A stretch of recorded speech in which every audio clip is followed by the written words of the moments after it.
So that's exactly when I told him. I said, look, you know, you just gotta, you know, you just gotta get back on the horse and, you know, do it. Remember we used to do cold openings like that? Like and that's when it popped out. Oh, okay. I tried to I'm not as good at doing that as Randy. Hello everybody. Hello out there in internet land. I've had a hell of a day. Lola's had a hell of a day. It's been rough, but here we are. You can see it under my eyes. I try to cover it with makeup and it's still not working. I'm not on camera because I look rough. Yeah, I look rough. I've had a police officer visit today with pictures. Uh-oh. Depending on how bad, maybe I'll show the picture. Just a rough day, but I'm back here. I got back home about 7:45, 7:30, 7:45 ish. I got back home. But I'm happy to be back. So cracking my knuckles and try to do the show. It's funny. I kept thinking, oh man, I got to get back home. I can't miss the show. Man, Lola can handle it by herself. Eh, I should be there. Maybe I'll just be late, but I got back here in time, so thank goodness for that. So we can get the show on the road. We got go ahead. I appreciate you sticking through it. Hey, it. Man, thank you. Yeah, no problem. I'm gonna hit the intro, and we'll come back and talk to our guests who we have here tonight. We have it's gonna be a good show, I think, especially because I got questions from the email that you guys are not going to believe tonight. You're not gonna believe it. It's crazy. It's crazy. We're into it. Here's the intro. Let's go, guys. And you, sir, are you waiting to receive my limp penis? Now, get your hands over there.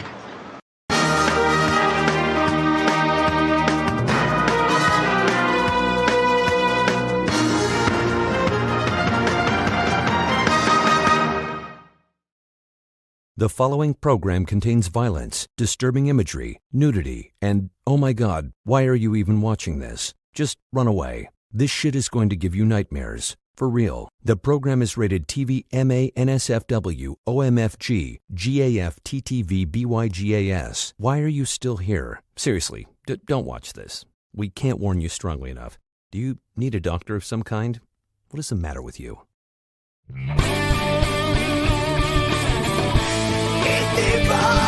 The difference is near. It's a revolt. The masses will hear. It's evolved. Let the people hear. It's uniform. The blood starts here.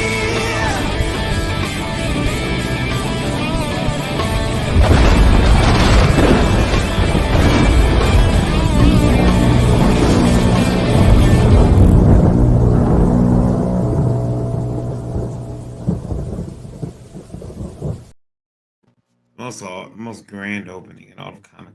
It really is. We have to describe that. Kudos to you guys. Yeah, thank you. Hello, everybody out there. It's Tuesday, so it must be IndieVolt LiveWire time. I am the founder of IndieVolt, Variant Grant. Been making comics since 2008. You can call me Variant McGrant today because that's what I got called. And I'm like, no, that's M. Dot, not MC. And why would I be named McGrant? But whatever. I'll take it. So I'll be Variant McGrant today. I'm joined as always by beautiful indie princess. Hello, ma'am. How are you? My eyes tell all. Yeah. That about sums it up. Rough day? It's been a rough day. Lots to do. I have to catch up tomorrow. And yeah, but I am Lola, your indie princess, and I am the EIC over at indievolt.com, and I am the co-owner of Let's Call Comics LLC and Tracker Comics. That's me. Paging Mr. McGrant. Yeah, and look, guys, like, you gotta know, like, our whole day got taken up by what happened, but was crazy. Anyway, just the whole day, and it's probably gonna get worse tomorrow. So it's gonna be great. We have guests with us today. We have lots and lots of things to talk about. Let's look first, though. We want to look at Alex got here first. Alex, Mr. NRG Comics. Let's tell us who you are briefly, and so our listeners can harass you. Hi, my name is Alex Daw. I'm the owner and head writer of NRG Comics, here to promote our in-development comic Zener, Master of the Mind, which tells the story of a psychic Superman whose greatest battle and archvillain is his own fragile sanity. Ooh, so he's See, I told you, Batman. I told you, Superman was crazy. You know, imagine Superman just does one day, just flips out like I'm just gonna kill everybody now. Yeah, Oh, man. yeah, that's kind of one. That's one of the ways we look at it. Yeah, it's like it's a way that it's kind of the manga way that turns Superman on its heel. Yeah, that's it. Man, that'd be That'd be rough. yeah. Be a short Here. story. Well, we have a whole a saga series planned out, so we're very excited to tell it. You know, That's this is awesome. one of the characters we developing for a while. It's like it's really up there. Like we feel like a lot of readers, especially if you're into comics and stuff like that, we're really going to connect with Zener. That sounds it's pretty interesting. Let me see here if I can. Just gonna try to bring it. Well, I'll bring it up when we have it here on the show. So I'll bring it up then. If you guys can let me see here. Sorry, my computer's starting to slow up out of nowhere. Decided, I don't want to work. Technology, one step forward, 5 Gotta steps love back. Gotta love it. And Mike, Yeah. How's it going, how man? are you? I'm doing good, man. It's good to be back. Cool. Really excited to have you guys here. We're going to jump into the questions very quickly here. Where's my name? Okay, there's. And the first one, guys, is going to make you guys scratch your heads. Okay, so Okay. I got an email, and I will read it as it was sent to me. Sub Indie Vote, I thought that you guys would like to know about a Twitter group. I'm not sure if they're on Facebook, but I know that I've encountered them and joined them twice on Twitter, where comic book creators, writers, artists, whoever, are planning their launch dates. Now, on the surface, it doesn't seem like a problem at all, and actually seems like a good idea. And I gotta agree with them, guys. It is. We can, kind of get together and say, hey, look, I'm launching April 5th. Is anybody else launching? Maybe we can do some type of collab, or maybe we can, maybe I don't want to launch because you're launching a huge book. Let me get out the way. Right. Avoid clashing. Right. It seems like a good time to either plan ahead or work together. One of those like support and a business kind of things. Right. But it gets worse. Of course, BS abounds when I discovered that some creators are planning their flags and dates and then offering them up for sale to other creators. Wait, Okay. what? Yeah, Okay. so see, Lola may know. Well, I sent Lola links, so she may know what I'm talking about. But yeah, so these creators are actually like, okay, so it's like this. Mike, you call Alex and you say, hey, Alex, and you got a new comic coming out on March 1st. Mm-hmm. Be a real shame if I was to launch a new Long Shadow. So it's like, oh man, what do I do? Yeah. So, hey, look, you can give me $200-$300 and I'll back off my day. I'll give it to you. I'll switch. And that's what's happening. And because they're the creators with a bigger fan base or a bigger, their take they kind of run roughshod over the Sure. smaller guys. Yeah. I don't think that should be happening, but apparently it is, and I wonder what you guys think about it. Yeah, that's low down and dirty, and I would just launch 2 days earlier. Just like, That might be Yeah. low down and dirty too. yeah, like I can play that. No, that just sounds like some junior league BS. I wouldn't play ball at all with none of that. Yeah, honestly, this is the first I'm ever hearing of this actually happening, and to say I'm shocked is like an understatement. It's like this is almost like a underground comic mafia kind of thing. It's like I think this thing that started pleasing. It was like there's no way I would play with that. You know, there I could see someone doing that to me, but I feel like there are definitely workarounds on that, so you can like go around as like okay, but secretly I got you. I'm not gonna let you get this on me.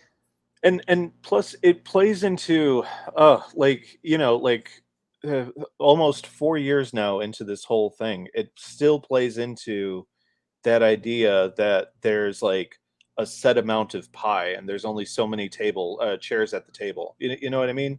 Like it doesn't, just because like for example, Graham Nolan launched his book yesterday. Just because he launched a book doesn't mean that no one else in crowdfunding, indie publishing, CG, whatever, doesn't mean that nobody else can make any money except for him. It just means he'll probably make more money than the rest of us because he's a more established talent. It's, I don't know, it just seems to be an idea concocted by people who don't understand that people can buy more than one thing. Look, if you look at my list of books that I've backed and currently are backing and waiting for, it's evident that one person can buy many things. You're right. Exactly. And Neo Star has seen his time out the way. The brilliant star that shines through the night, the sharp thorn in the side of evil. Where's the man's hands for you? And every comment says, I wonder how much my date is worth. $200. Yep. How's everyone doing? We're doing well. We're doing well. Going through questions here. So yeah, I mean, look, I personally don't think I would buy a date. The only way I might find that I have to buy a date or change date or even make a type of agreement with someone like, hey, look, I'll do 2 variant covers for you if you give me your date, would be if I had, like, it just made too much sense to launch, and there would have to also be like a finite number of not finite, but like a number of launches that were possible. Because I mean, like I don't understand why you would move your date because someone. I mean, even if you had stuff printed up, like you had flyers that you had peppered around Comic Cons for like 3 months prior. Right. I don't see how that. In fact, I see that only actually helping you. So I don't see why you would choose to pay. Yeah, like there have been campaigns where I was going to launch on a certain day and I found out another campaign was going to launch on that day, and I just adjusted by a couple days or like a week at the most. Like because you don't want to get lost. No, and it just seems like a really, I don't know, man. That's some dirt. Yeah, I checked it out myself, and while I did see some guys saying, "Hey," I did see some, "Hey, what's your, Cash App?" It looks like some of the things that had been deleted, like, once they got in the talk there, well, hit me up with my DMs and, Cash at me. And it's like, whoa, okay, so they are actually maybe selling date, or not even maybe, they are selling, they are moving around launch dates because you don't want to run into someone else. If only convention promoters could do that. Right. Because those are the people who need to start launching on the same day. That's not us. Yeah, exactly. It makes sense to like, switch convention dates. Like, hey, I'm gonna do the Friday before 4th of July, but something's come up. Does anyone else want to like buy the space out from under me and plus like kick me back an extra couple $100? Like I could see something like that. Yeah. But it's crowdfunding. Like there's no value to the date. Yeah. Right. The way I've always looked at it is like the dates, there's odds are somewhere in the world at some time someone is launching a Kickstarter or an Indiegogo. So really you're competing against anyone. So it really doesn't come down to the date. It comes down to your audience building chip, like how well you're out there promoting and putting the word out. I mean, odds are those same people are backing another book too, or just as well as they're backing yours. So it's more about you gotta be out there to promote yourself. That's what makes the difference, not the date. Yeah, I'd agree with that. And plus it doesn't take into account the very nature of crowdfunding, which is you're crowdfunding from anywhere from 30 to 60 days. I mean, the first day of our campaign, we covered about 5% of our goal, but then on day 3, we jumped almost to 20 because, someone bought an original piece of art. Like that had nothing to do with the date. That's just when the person found the campaign and was interested enough to make a big purchase. You know what I mean? Yeah, I do. It's like the date is like the least like influencing variable in crowdfunding. There's like millions of other things that would get people to buy into your crowdfunding, like Kickstarter, whatever. Where the date is not one of them. The date is just basically the date. You know? Right. Look, you'd have to. The only way this works is if there was like one premium platform. I'm talking about like something new, like something new premium platform, and they had a again finite number of days. Where they said, and it was important, and otherwise. Naomi Comics, I launched the same day as Lady Death did, not because I was scared of LD. I wanted to be seen by some of his audience. Was my highest Kickstarter ever. Yeah, I mean, launching sometimes like that can actually help you if you got a similar product, like you got a GI Joe type comic, and I do too. I'll launch mine. If you got a Superman type comic, maybe maybe we can work together and do some type of fun crossover cover stuff. I know that a couple guys did that on a cover. I know that Voodoo Nations did it with oh, who they do it with? I'm so sorry. I'm forgetting who they did that with, but they did a crossover, joint cover, which is really cool. It looked real good. But yeah, I think that'll be fun. I think that would be fun to do, but not paying for dates. But fellas, it gets worse. It gets worse. Okay. Because our next question. Oh, by the way, that one was from Alan. Thanks, Alan, for writing in. Oh, it gets better. It gets better, folks, because now check this out. I want you guys to. I'm gonna read this letter as I imagine the voice sounding. I wish I had some music to play behind it, but it would sound like this. I'm very upset that I can't seem to find anyone to buy my children's comic book. It's a very nice book. It teaches morals and values. It teaches about thievery. It teaches about justice. It teaches about accepting people. The issue is that at Comic Cons and other like events, kids don't stop at my table. I've tried everything. Free candy, stuffed animals, free plushies. The kids just don't stop. I'm marketing to them. They just aren't biting. And that is from Josh. Not our Josh, but another Josh. This is Josh. And Josh, look, don't. I've been told I'm an idiot, even though I'm the smartest idiot I know. But here's the problem, Josh. You are marketing to children, and guess what? Children don't have money.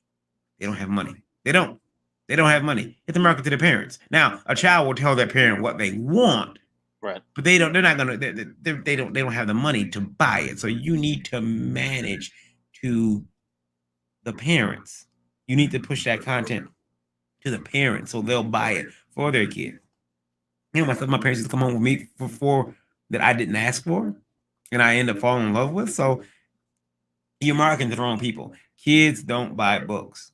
I mean, yes, they grow up and buy books, and they do tell the parents what books they want, but you got to figure out a way to get that book in their hand.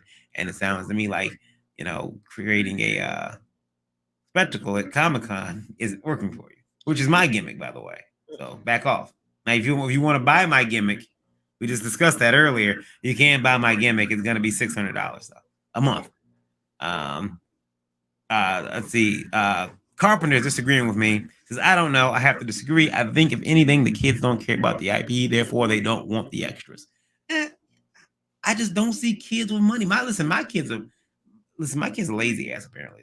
Because I mean, there must be kids with money and jobs out here. Mine just sits up every morning, looks at me like, well, this is what I got for cereal this morning. This is what you're giving me. Really? Chips Ahoy? I think another issue too is if the main way that he's marketing this stuff is to conventions, kids at conventions are kind of in the middle of sensory overload. It's all bright colors, flashing lights, and for me, when I was a kid, when I would go to a convention, I would run through that place looking for stuff that I knew that I was into.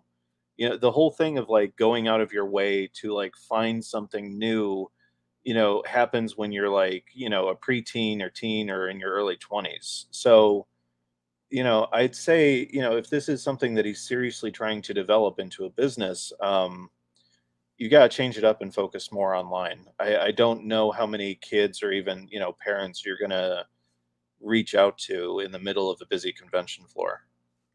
Larry says, if it's not the manager, the kids don't care. And then Larry says, Tyler says, I saw 4 13-year-olds buy 5 manga books each at Barnes & Noble. They got money. But yeah, they were 13. Yeah, they got they got the money. Yeah. But it's the manager. Yeah, it's the manager. That's how they say manager in Canada. Manager. If it's not, it's they call it manga. Yeah, it's the manga. The kids reading that manga. Yeah. No, that manga. That's the problem with them kids. They're kids. They're going behind that woodshed doing them freaky things in the manga books. I was sitting here this whole time trying to figure out like what the hell's a manga. Oh.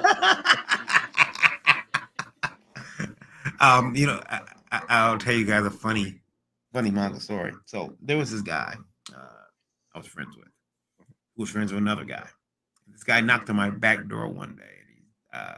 That's listen. When you grew up in like my neighborhood, it was weird. Your friends did not come to your front door or your side door. They always went to the backyard and they would knock. And it's like now though, I live in the suburbs and coming to my back door will get you shot.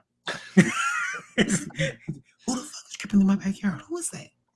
But it was weird in the city, UK. I lived in a pretty big house though. So anyway though. And a good neighborhood. Yeah. When I was young. Now I live in an even better neighborhood. I lived in the hood. I'm from the hood.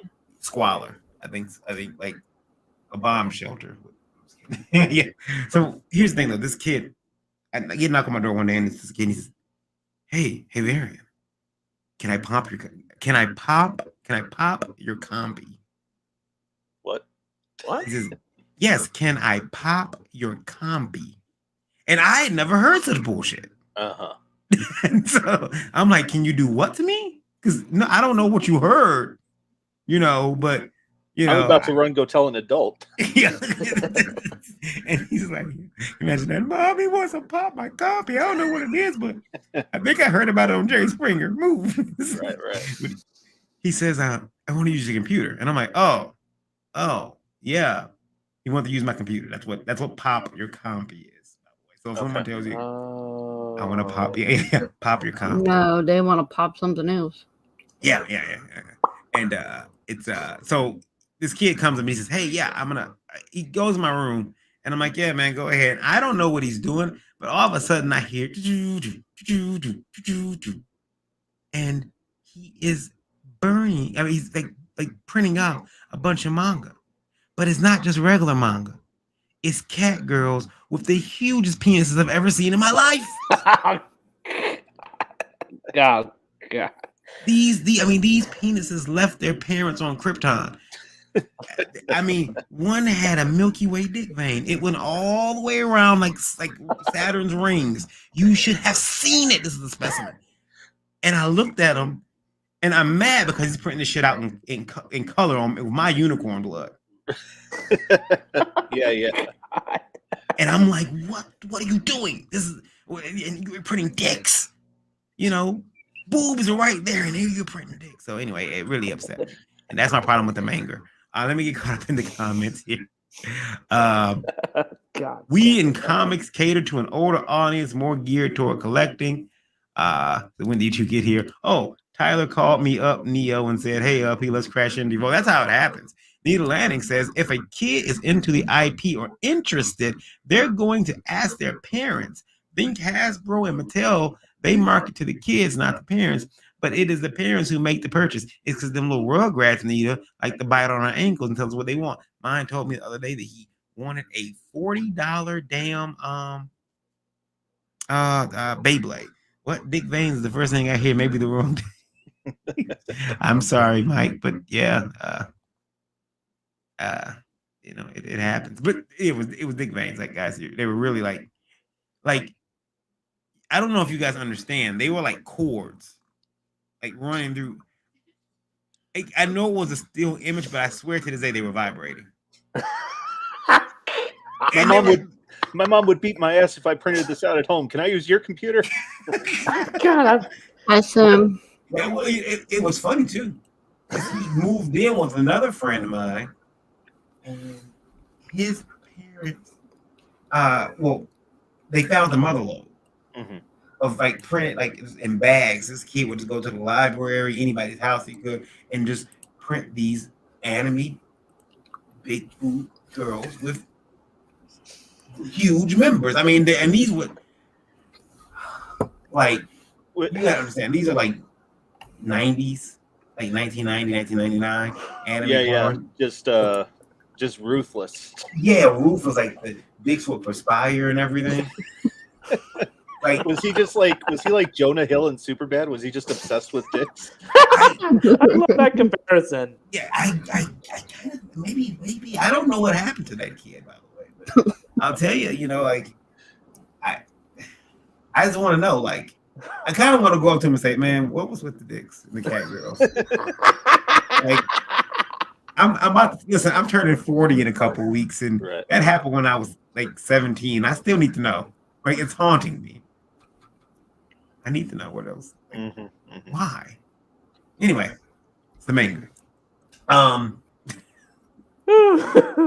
One of our last questions of the night is this, guys, and this is from Forbes.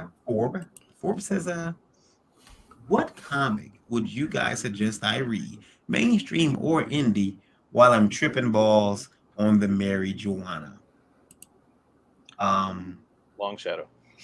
Zener. There you go. Happy birthday. Happy birthday. Happy birthday. I say lore. Oh man. Anything by Joe Casey. Read my book. When it comes. Man. I mean, I still gotta say, just for promotional reasons, I still gotta say Zener. But if you're really looking for something to really trip on, I would say probably something either written by Neil Gaiman or Alan Moore, or even this. I just really got into Savage Dragon. That stuff is pretty cool. I'm just like, if you read that while you're high on weed, that's gonna be like the best read you ever had. You know, it's gonna be like if you're watching Avengers while high. That's what it's gonna feel like. That's at least what I imagine. Everybody's like, yeah, I'll be blown. Buy my book. Yeah. I would I think I mean as far as indie books are concerned, oh man, I don't know. I mean the easy answer is something like The Invisibles from Morrison.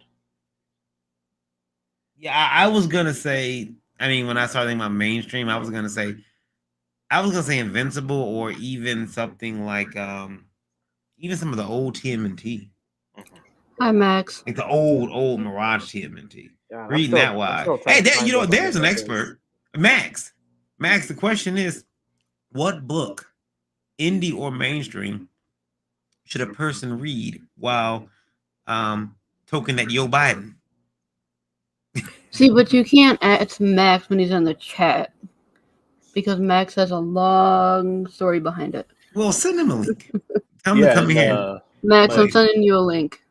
My boy Simon says the Beta Ray Bill miniseries. Yeah, anything by Daniel Warren Johnson might have you covered. Yeah, Sim likes Beta Ray Bill, and oh, I know something that would be very trippy to read while you were high. It would be anything like Tales from the Crypt or Creepshow, any like horror related comic. That would end you on a wild ride, you know. Especially with the art style they used for that books. You know, it's like you cannot find that art style anymore. And it's like if you read that while you're on marijuana, that would be like nightmare fuel right there. But it would be a wild ride. Freaking out at like there's like The Walking Dead thinking zombies are coming, or Sam and Max, I sent you guys a link. Get in here. Or maybe for some reason the person reading it would just laugh at everything, and I was like, dude, what is wrong with you? You know, the Killing Joke might be kind of freaky. Yeah. Oh, that's Sure. good. That's good. Lock and Key. Yeah, Lock and Key's a good one.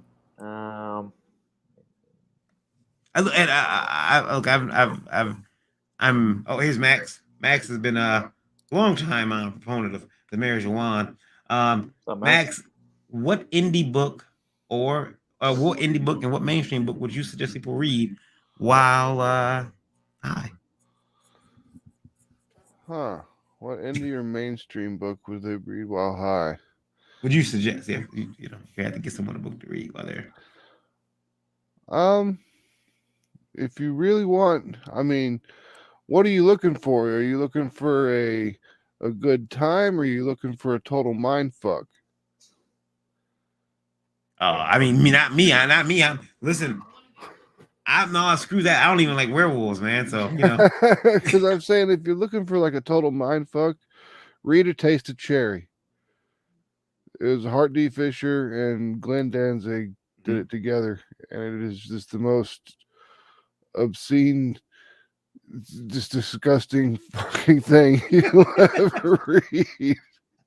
And you're just like, why do I keep turning the page? But if you want to have just a good time,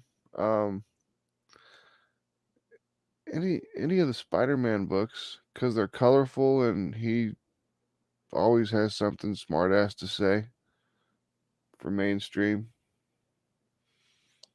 Like your answer, Max. I really like it. Yeah. Thank you. Max, I think that I mean, man. Yeah, I guess. Now being drunk, you don't read, you just pass out. But I don't know if I could be high and read. That's something that goes together. I'm like, when that happens to me, I have to medicate like that. It's usually I stare at the ceiling. I'm like, I just look at the pictures when I'm real high. Because it's comic book, so you should be able to tell a story through just the imagery. So sometimes I'll read what they're saying. If the balloon is big enough, my eyes, I'm old, my eyes are going bad. So when I read, I gotta zoom in or put it up to my face. So I usually just try to get a good buzz and just read the book, look at the pictures, and then read the bigger bubbles. Sorry about that too. The loudest car just came down my street. I don't know if you guys heard that. I thought the riot had started again. I thought it was a tank. It shook the house. Lola had to go off camera because they were shaking a little bit too much. So when her girls shake when it's on it, they didn't shake, but it was a loud car. The Max, Sandman, I Hate Fairyland, Rat Queens, and Neostar says that's a good question. I'm typically people that get high and aren't active readers. I thought weed was supposed to be good for your eyes. It's good for glaucoma. It's good for glaucoma because it takes the pressure from behind your eyes. You know what's funny, guys, is that I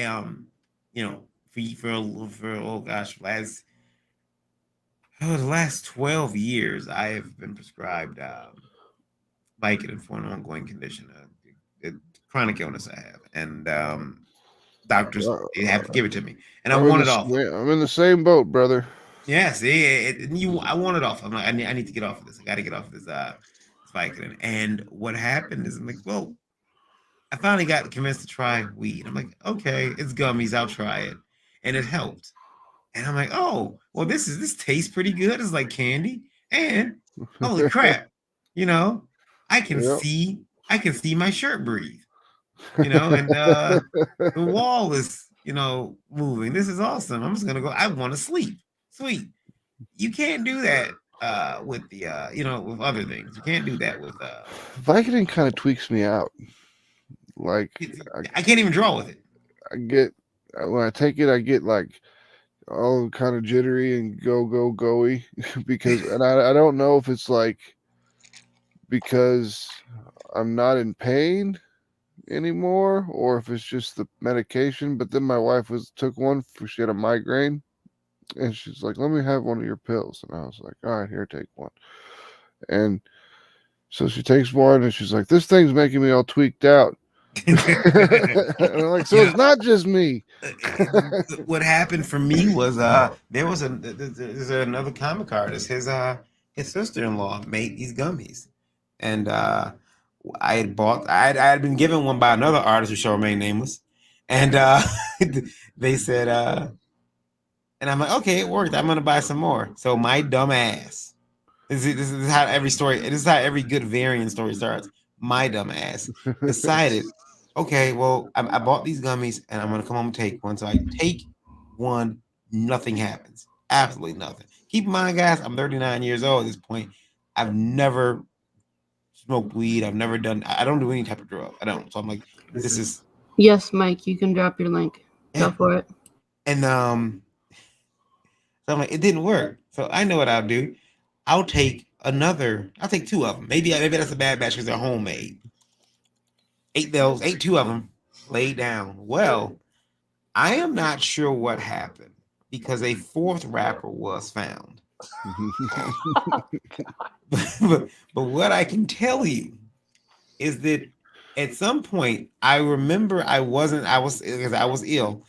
So other people were hosting my show. Randy, I forget who else was on, and I apologize if I forgot who all was on. But they were hosting the show, and someone said something, and I thought it was profound. And the voice that came out of my mouth was not mine. And I heard it, and I'm like, who was that talking? And I was like, whoa. And then everything became funny. I laughed for 4 hours straight. And nothing. I wanted to stop laughing. It hurt. And it was, I remember I woke my wife up. I'm like, I can't. I felt like Joker serum. I can't stop laughing. Please help me or kill me. But you get more effect by eating it, right? Than if you were smoking it.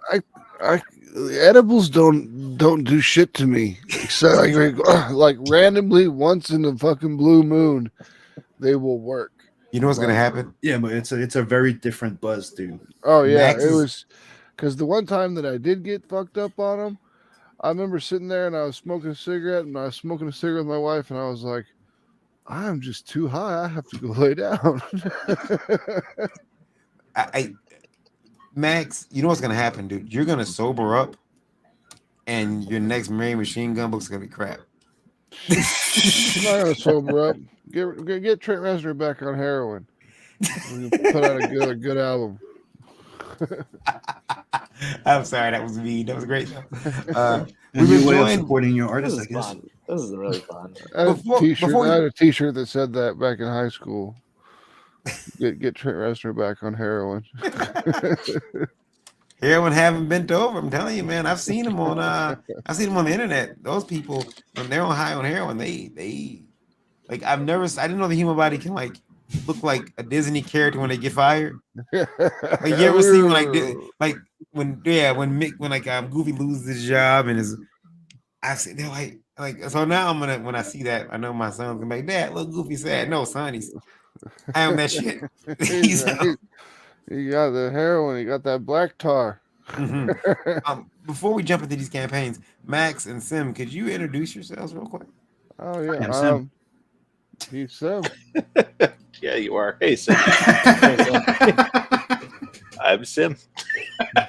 Hi, I'm Sim, and I like to do drawings. There you go. I'm introduced. I'm Max DeVille. I own Atrocity Press. We put out comic books that your mama warned you about. Books like Mary Machine Gun, Neo Tokyo, Human Hunters, and coming in March, we have Ninja Bimbos versus Zombies from Deep Space. All right. And that would be a great book to read while you're high. Yes, it sounds like it. I want to apologize too to Sim. We accidentally announced his passing on Indie Breakfast Buzz. Yeah, I heard about it. Yeah. Yeah, it's just a distant relative, Sidney Poitier. Yeah. It was Sidney Poitier. It came out. Simon Poitier passed away, and I'm like, I should let that keep going. We should talk about that because like that next book isn't coming, right? It's done. It's not. Yeah. Not coming. My books are coming. I'm not going anywhere. I'm still here. Look, are you doing Blender? Is that what's going on there? No, that's ZBrush, and I'm like showing you a little something. Oh, look at that. Yeah, look at that, man. That looks great. Yeah, that's impressive. I'm starting to work on the first model of that. I'm going to start testing my 3D printer. Okay. I like the Johnny Bravo hair. Then it's if you look, it's a quarter moon, and he has the same thing going with a pinch. Oh yeah, I see it. I like that. Johnny Bravo is the curly rock and roll thing. He just has like a spiked hair. It's more like Fry. I want somebody to do a Mary Machine Gun STL so I can print them. Because I got a dude that can paint them. That's really good at painting like Warcraft or Warhammer minis, and he would paint them for me, and I just had to pay him to paint them, and then we would give them out to people as high level tiers on the Kickstarter. That'd be cool. Be the sweetness. I wish I could have timed that to be like, hey, when you said Kickstarter, pop it up, but it didn't work out that way. So, but this is a Long Shadow that Mike's got out here. We're gonna take a look at the video here first. Let me play it. Sounds good, man. Yeah.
I want to know. Yeah. How come? I'm now. First of all, I gotta get that video longer. That music is awesome. I love music like that. Now I'm that's stuck in my head. Let's see here, Long Shadow. Song as I was digging the music. Yeah, man. I found that after about an hour of digging through royalty-free stuff. I thought it worked great. Yeah. Yeah. It's always fun to dig through royalty-free stuff because you're like, yeah, I see why that's royalty-free. Exactly. But then, again, give yourself an hour or two and you'll find it. You'll be like, yep. All right, this is good.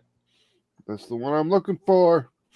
Now, Randy loves pulp, and he always talks about it. And I always give the older guys on the show a harder time because I'm like, you want to take books back to those good old days where you printed on newsprint, eh? Yeah. You want me to open my books up and get hit in the face with some asbestos? Well, this is going to be the first print run's always going to be a premium print run. I would like to do newsprint on like a second or third printing, but it's a premier crowdfunding experience, so it's gonna look really nice when it's all done up. Go take a look. I was asking you a question, but I forgot I was muted. Oh, go ahead. Sorry. I was gonna say, is this just a novel, or are you gonna have some illustrations in it? Yeah, it is a full-on pulp experience. So Jeff Lasley is handling the interior illustrations. He did the front cover. There's going to be we haven't nailed down a final number, but it's going to be somewhere in the neighborhood of 15 to 25 illustrations throughout the book. And the book comes in at 112 pages. So that's a fair amount of art, on every say like 2 or 3 pages. Sweet. So that'd be awesome. I mean, how far along is the art? Well, so we came in really hot on this campaign. Like, he finished the cover about a week and a half ago, and then we were gonna have some of the spot illustrations ready for the campaign launch. But as soon as he turned over the art to me, he got saddled with a big commission, which he just wrapped up. So I'm getting him some notes on the interiors, and hopefully, like this time next week, we can have the page updated with some of the art. Cool. Yeah.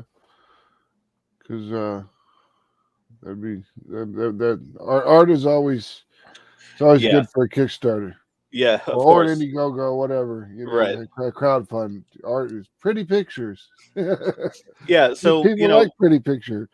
Yeah, we'll be showing off more of the interior art, and also give it about same time frame, about a week and a half. We're gonna have Preston Aceveto's alternate cover up. So yeah, like there'll be tons more art to come. I'm finishing up the cover for A Murder in Amberglass tonight, so the final version of that'll be online tomorrow. Awesome. Looks cool. Thank you. I love what you're doing here. Like the Pulp Hunter really did give us the heroes that we build off of, and I feel it's something we Rivers really don't back. work that way. I'm just really excited by this campaign you got going here. The idea behind it. I'm very impressed with your vision. I was just giving you shit about the map, because every time you draw a map in an RPG game, so there's some jackass that says rivers don't work that way. Yeah, no, I get it. Like, no, those aren't even rivers. Those are town boundaries. So okay. Yeah. Well, yeah, thanks, man. And the entire like thinking behind the campaign was we've got some big campaigns coming up later this year with the Gods Fear Me 2 in April or May, and then finally the Red Key around July or August. So those are major undertakings that people aren't going to have in their hands until like sometime next year. And I wanted something that was like, quick and dirty and easy to print up and just, get out to people. So we're on page 80 out of 112. The manuscript will be done by February. And yeah, as soon as the interior illustrations are done, we'll go off to print, and this will be fulfilled by May. Nice. If this one is successful, do you plan to branch out into other type of pulp genres, like straight up hardboiled detective, or like Buck Rogers sci-fi epics, or maybe down the line? Assuming we hit funding and we find our audience for this, because I know it's really niche. Assuming we find our audience, I'd like to do one of these a year. Because like I was saying, with the two campaigns that we have coming up this year, like there's serious production time involved with it, and it's only going to get bigger in terms of production time as we go forward, because like the Gods Fear Me 3 next year is going to be 60 pages. The Red Key 2 will be 48 pages. So I kind of like the idea of like starting off the year with like, hey, like we know you're waiting on, these bigger projects, but like here's like a quick burst of entertainment that, you can have at the start of every single year. I like that. That's a good. It seems like a good business strategy. Thank you. That's cool. I like. Yeah, but that I was muted. I pulled a sim. I was. My boomer, huh? My boomer. So you're at 680 of a $4,000 goal. You got 26 days left on this campaign. Yeah. So quite a bit of time still. But you'll end up crushing that in no time. I was looking at the tiers too here. That inside sketch cover there, only $40, folks. So if you're listening on Indie Vote Radio, check that out. Shipping worldwide, and it's a inside cover sketch. Yeah, I just had the idea yesterday. So I'm doing the main cover for the novella, A Murder in Amberglass, and it just I thought back to like Ethan with the first Blood Honey campaign and how he did those like sketch plates, the quick head sketch of Cyberfrog. And I'm like, well, that's a nice way to add more art to the campaign and the book itself, and like help pad out the funding a little bit. So yeah, I just threw that up today. Yeah, it's cool. I like that. I'm So go over and check curious. that out, folks. I will. The link is in the description of this video, and we'll keep an eye on it over the next 26 days, see where it ends up. But you can make sure you get a copy, and it's shipping worldwide. So let's let that worldwide Indie Vote Radio audience make Mike hate us when he has to ship these books to all types of places. Oh yeah, And calls us, and he's like, "God, damn you guys, it'd be great." Long Shadow over on Indiegogo. Thank Go you. check that out. Thank you. Now, Sim, I have a question for you. By the way, What? learning ZBrush. What are you gonna do when you keep learning all these skills and stuff? I haven't learned these skills. I already learned them. I have a diploma, university diploma in 3D animation and computer designs. It's the rest of the world calls that a degree. A degree, yeah. Well, you could do the Mary Machine Gun STL. That's what that the only thing. It's time and money at this point. That's why you've seen me like I have to do. I write, I draw. I also like color some of my own stories, and I did some animation and doing some 3D. Plus being a single dad, having a family of 6, and promoting my stuff. Single dad with a family of 6. Yep. Yeah, I got 5 kids to feed. 4 kids. Well, I'm just is this from a movie. And my bro. That's a lot of kids. That's a lot of damn kids. I got my hat's off to there's you two for not boys going who about can cigarettes. It's like half the Loud House. I love them to death, dude. I'm telling you, I'd be like, they keep me motivated and going. Motivated is a word. They may keep you motivated to lead. That's what I do. Listen, I got one, and sometimes I'm like, I watched enough Law and Order. Boom, boom. I can do this. Yeah, as long as it's not the Special Victims Unit series. No. I've watched enough Law and Order to realize that no matter what, the known actor, if they're not the victim, they're the perpetrator. Now people understand why I work so hard, and I'm in Canada, so yeah.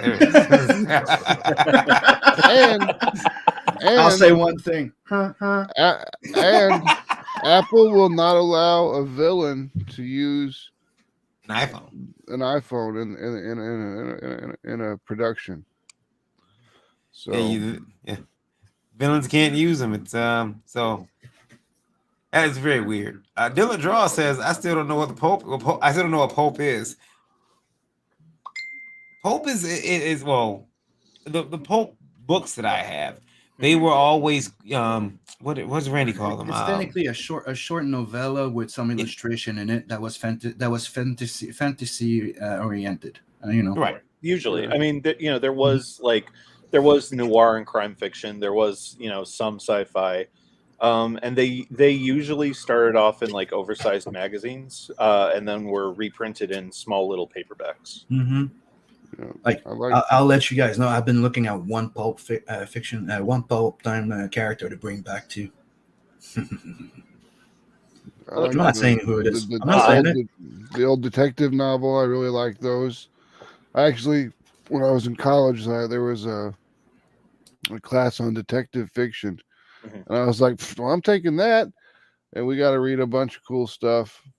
And I was really impressed with all the old pulp novels that we had to read to start out with, and then moved on to Agatha Christie and all that type of thing. But we started out with the pulp novels, and I really liked them. I really liked a lot of them. I took a similar class in college. It was like a noir fiction writing class. Still one of the greatest classes I ever took. It cemented my love for pulp noir fiction, like just that whole genre.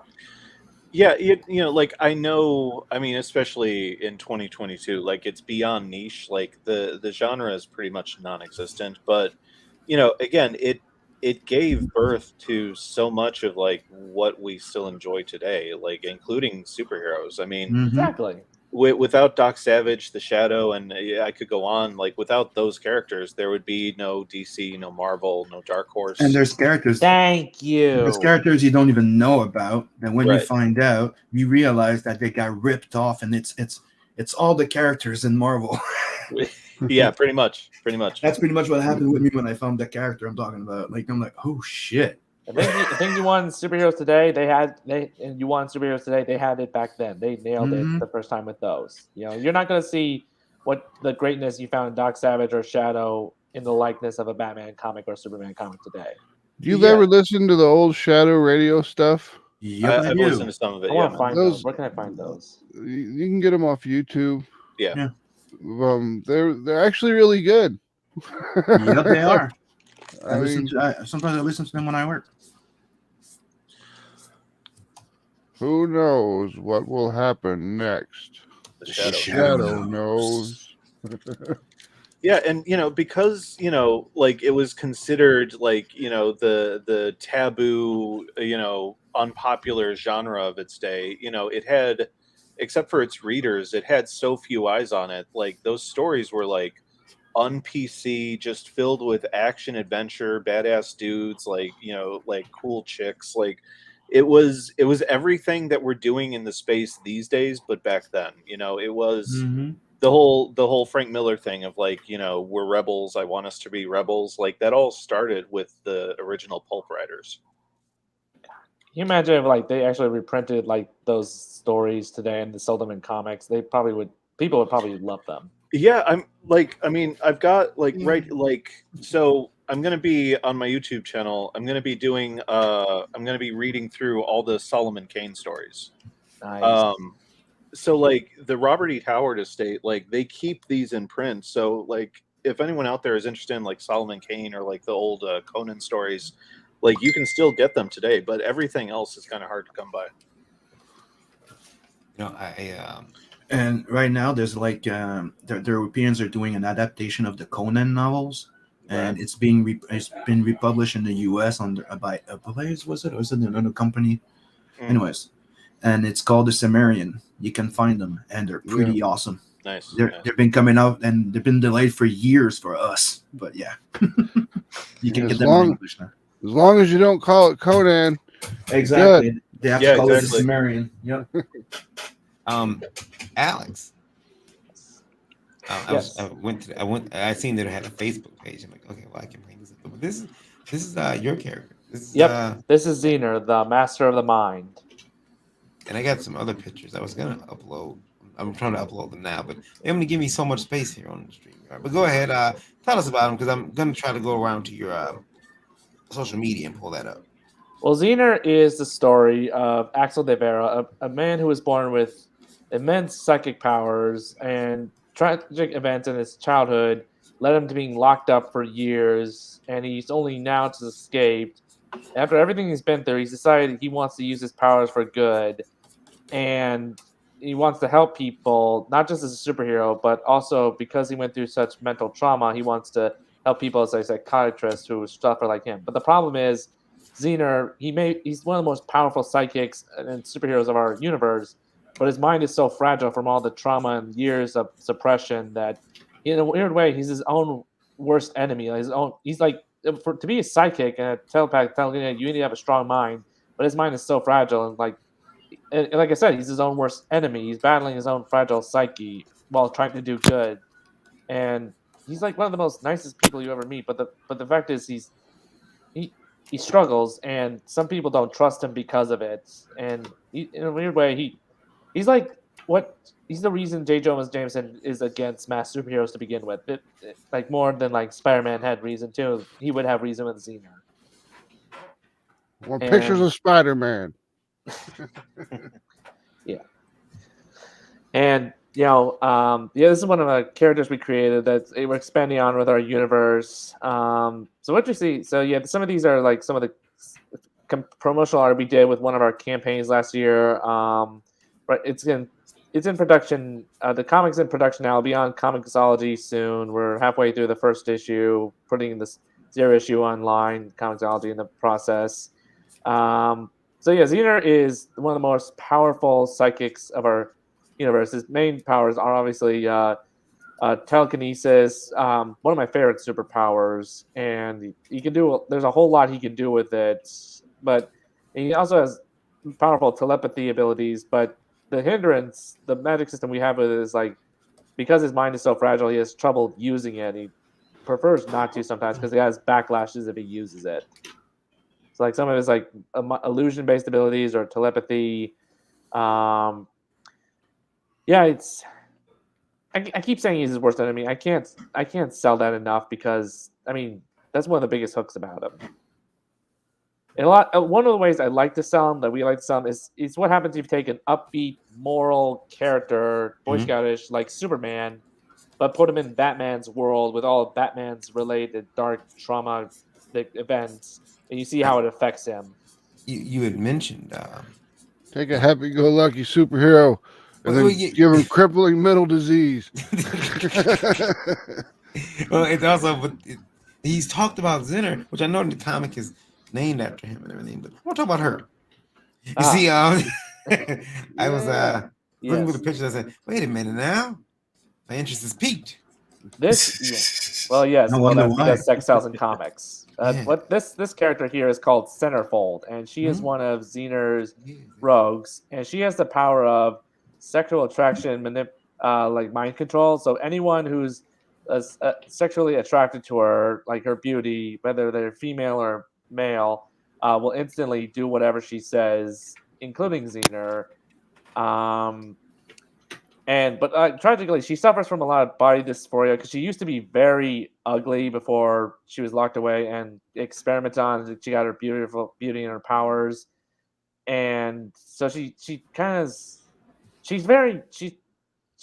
obsessive and she wants everyone to love her, and that's mostly what motivates her goals. Is that she wants everyone to fall on her, see her as beautiful, like be her friend, but like, and so like Zener, when he's not battling her, tries to help her in his a secret identity as a psychiatrist and help her through her problems. See, she got me. I'd be doing whatever she said. Yeah, I was thinking I was under her As soon as she shows up like that, I'd be like, "What's up?" And then I'd be like, "Hey, look, I'm killing somebody." I have to explain myself to my wife when I got back home, but I mean, I just why'd you do it? This fine ass chick was like, "Hey, you should go kill that guy." And I was like, "That sounds like a great idea. I'm gonna do that. I'll be right back." That's pretty much how some of the scenarios happen. I mean, we've imagined that happening, and that's one of the reasons that we drive our characters. It's like we just see this happening. It's like we're gonna do it. It's because it will happen. It's like what's the point having a power like this if you don't make a situation like that happen? Exactly.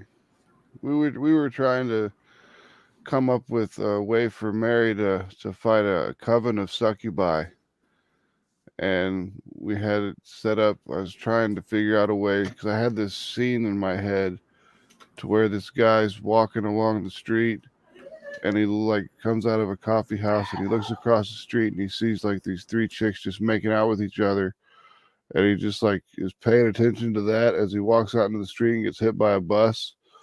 And then you find out, like, as it comes back, the panel would somehow it would shift, and you would see that they were like really the succubi, ugly witch women. And I was like, that would only work once, and we'd have to nail it. And I don't have it. I don't think I could.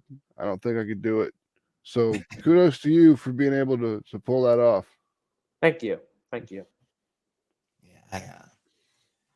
I remember when I first heard the term succubus, I thought it was the funniest thing ever. I was like, that's hysterical, and then I got a little bit older and laughed less. And my smile died more. My penis stopped working.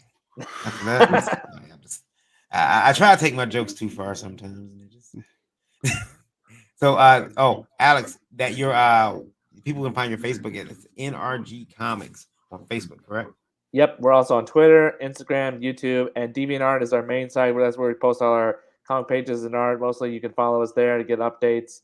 It's like our primary website for now. We're working on like our own personal website in the meantime, but DeviantArt is mainly where you can follow us now, but also Facebook, Twitter, YouTube, Instagram. Very good. Speaking of personal websites, Atrocity Press just launched their our alpha test for our new website. It's got the shop's got in there. We haven't finished it. We're finalized the layout yet, but most of the functions should work. So we're asking people to come over and check it out.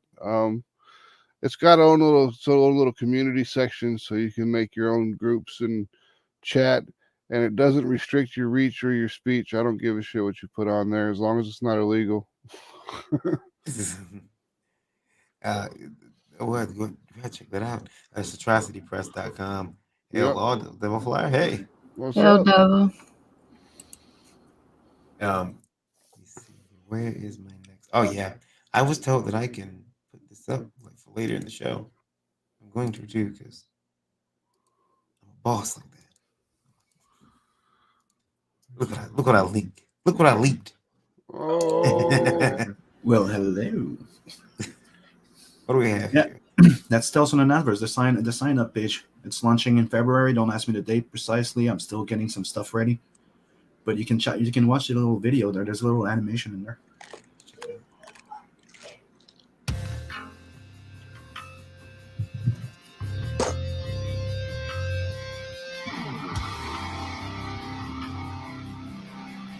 More badass music. Original soundtrack too.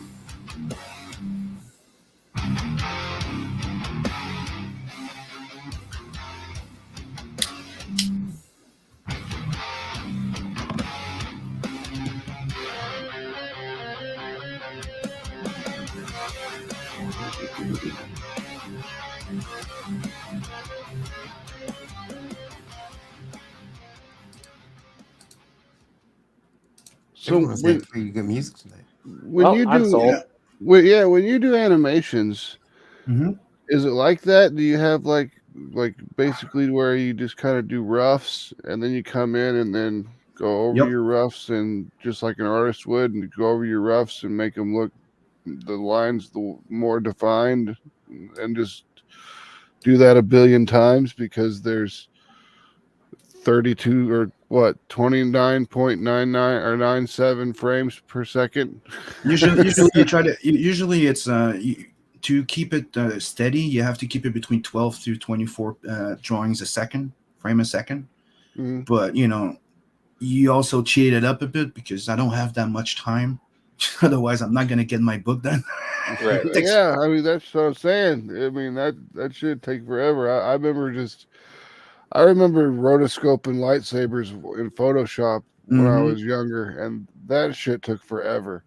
And that was just like drawing a line and then adding some Gaussian blur and making the Yep. color, and that has nothing to do with drawing a picture and then drawing another picture right on top of it, just to draw another picture on top of that to finalize it, so you can right. put them together.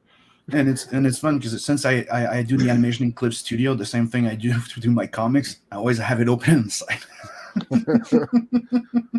There are deal with But yeah. crash problems. Here's a little detailing I've been doing there. You saw the phase before now. Yeah, that looks great, man. Yeah, that's looking awesome. Yeah. Thank you. Hold on. Let me save this. Yeah, I need to definitely get with you. I'm trying to get at least a bus ready to start testing my 3D printer and maybe, put it on my campaign. Sec. It has multiple saves. It's ZBrush. Dude, when I first used it, you're like, you work, you save. You're like, Control S, you save everything. And then you reopen it and it's not there because you didn't save it on the right file. Here's a little sample of a upcoming Not the Merc in Tales on the Adverse 2. Nice. Nice. These are we're getting all types of leaks. But yeah, see, you have a time frame right here. Mhm. Let me go in my files privately. I'll show you how it is a bit. I was gonna make some type of comment about getting leaks in my prom, but couldn't make the joke connect there. Not in a really Yeah. meaningful way. So as you can see, this is the timeline, and you can see all the layers. Nope, too much work. Yep. Yeah, Look it's at that. ridiculous. That's I do Crazy. something like that for school. I know how to do that. So then after that, you go like this and you run it. Boom.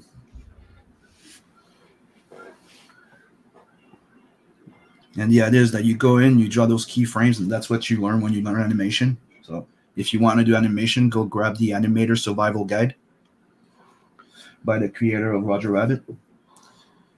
And yeah, because the thing is, you pick your it's the same thing that I apply to comics. It's you have to see the movement in your head, and you pick the key movement. yeah. Where she flips, where she does that. Then you put those in. Then you run it like a storyboard animated. And if it makes sense, then you start putting some in betweens. Mhm. And then you start, boom, boom, boom, boom, boom. And that's what I've been doing. Then after that, you go and you put colors. And you can get away with like a difficult. lot of stuff. Yeah, like one of the tricks here is this. Like you barely see it here, but look. It's not very detailed Sure. because season movement. It just works in the animation. But when And you run it, it looks good. Yeah. it's a Yeah, build up. You apply this stretch and stretch, like you blur it out. So that's what you can do in between. So you get those keyframes, Right. Yeah. The eye does it, puts it together for you. Yeah. Eyes have it. So, like, for a final thing, I would have to put a lot more hours into cleaning it, making everything slick and everything. But for a trailer, I think it's pretty decent. Yeah, man. Yeah, And I that- recommend A it. plus in my book. Now, was there a second video on this campaign? I sent it Mhm. to you. It's separate. Oh, It did was you? the first thing I sent you. No, And then I went and found it. Which one? The one you sent me. I think that's the one that's connected there. No, I don't know. Yeah, 'Cause I have that's I have a longer one where you see previews of the other books. Well, hold on, let me go get it. Because there's 4 stories in the book, and that trailer is Metal Valkyrie. okay. Here, yeah. So let me put this trailer up then. Yeah, that's the one you sent me, Sam. And then I went and found your campaign for Netverse. Okay, the one that's 1 minute 30.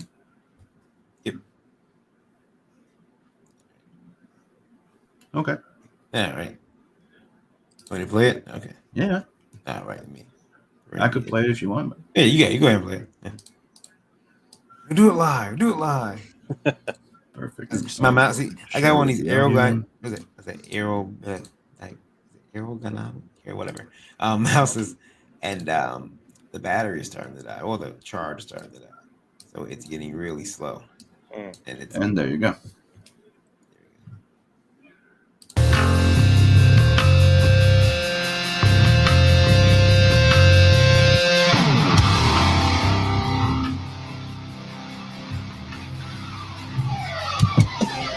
Is that the right one?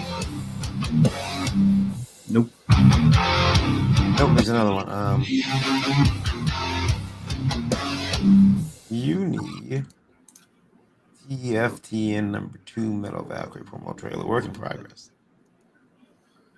That's the one that we just showed. I guess so. No, that's right. I guess it is. Nope, that says he's down a boomer moment. See what happens? That says demo. It's supposed to show here, and it's not showing. Yeah. You have the Sim Anime logo. You have the Metal Valkyrie trailer. Huh. Give me a sec. I'll go in my files. Again, look what he's done. This is what we have. Well, he is the oldest. Let's bring that out. I was thinking when I was back in the day, I was thinking that I could take something from ZBrush or something like that, turn it into an FBX, drop it into Unity, record my own motion capture, and do animations that way. And I think that'd be pretty badass. I think it would work. That sounds like a lot of work. That sounds like It would be a lot of work, but you got basically what you do is you end up getting 4 of the Xbox One. What are those camera things called? The Kinects. The connects, yeah. And you get 4 of them, and you put 1 on each thing around you as like a square, and then like you get the software to record yourself, and it lets you record yourself, and it records 4 different angles of the animation, so you get a really good animation capture. But you've got to basically capture one person at a time. Can't do multiple people. Well, So, see, we don't use Xbox over here. We're all PlayStation. Sorry. I just buy the cameras for the it's like the best motion tracking camera on the market, which is why everybody uses them. Sim, it's ready now. Okay, let me bring this up. Let's see. Do some animation stuff without wearing the crazy suits. So that's the demo. It's not the final trailer for the book.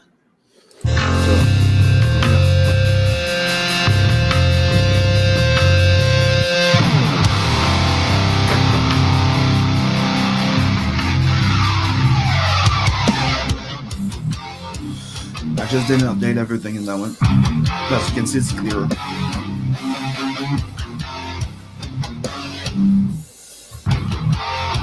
As you can see, it was a bit more choppy.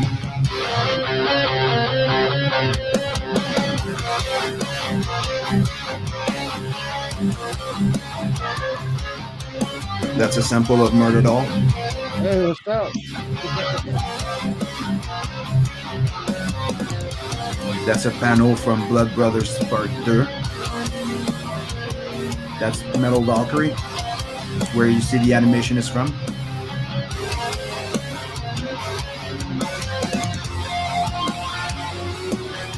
And Planet 69.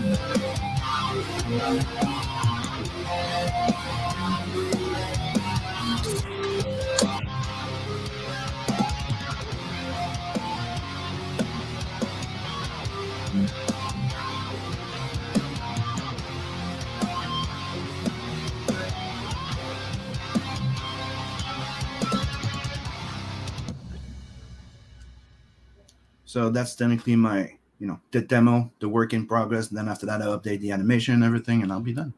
I have a shorter version of 30 seconds and a 1 minute video. That was a long way to, that was a long way to go to say you're not launching anytime soon. I'm launching in my end going is February 20th. Maybe before, but it's 20th.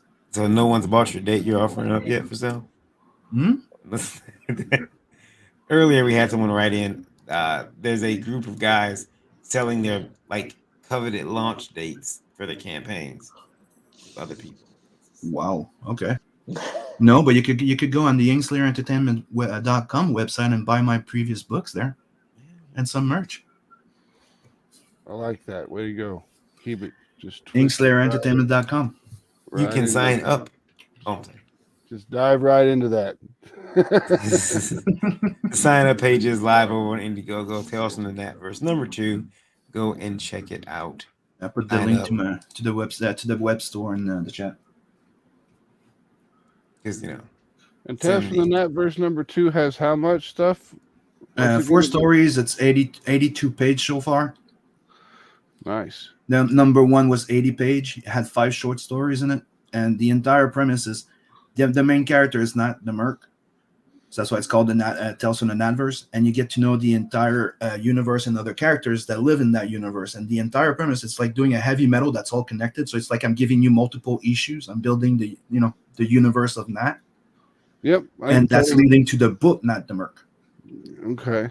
Yeah. Well, I totally understand that because we're doing that with Neo Tokyo. It's kind of like our cyberpunk world, and each of the stories is told from different people in the main city of Neo Tokyo.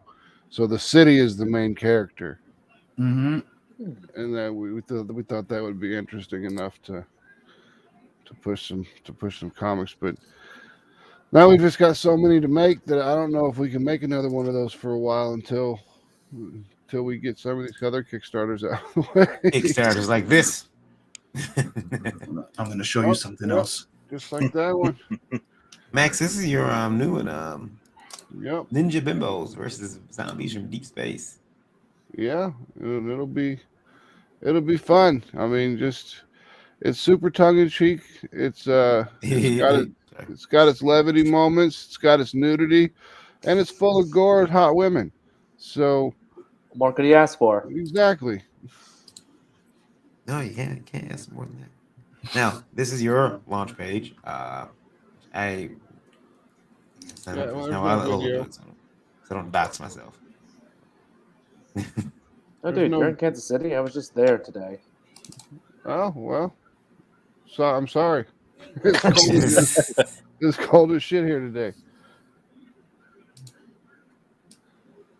And I don't have a video. no I'm not- video. I'm not super cool. Like the rest, I can't do animation. I don't have 2 hours to sit around and find awesome awesome music. So I know that a bad video could hurt your campaign worse than a good video can help it. So I just don't do videos. I don't blame you. But that's because I'm lazy.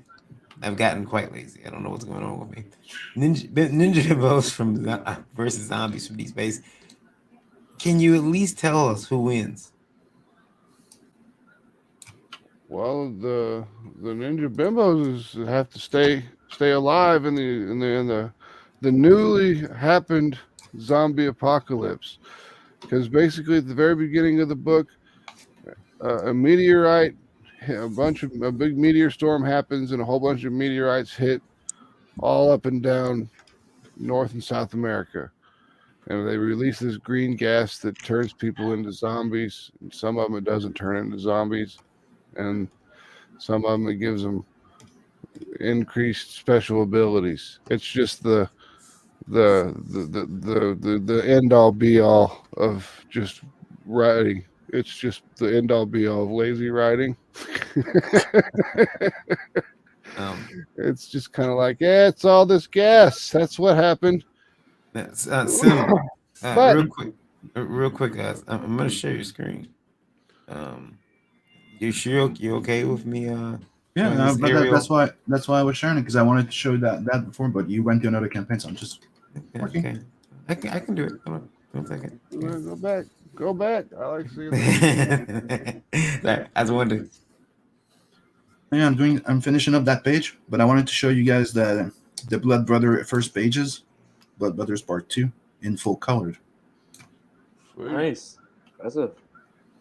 I like the Here. color. This is page 1. Oh, look at that chip. Colors are good. Mm-hmm. Yeah. I think how And you you blend have them page together. 2.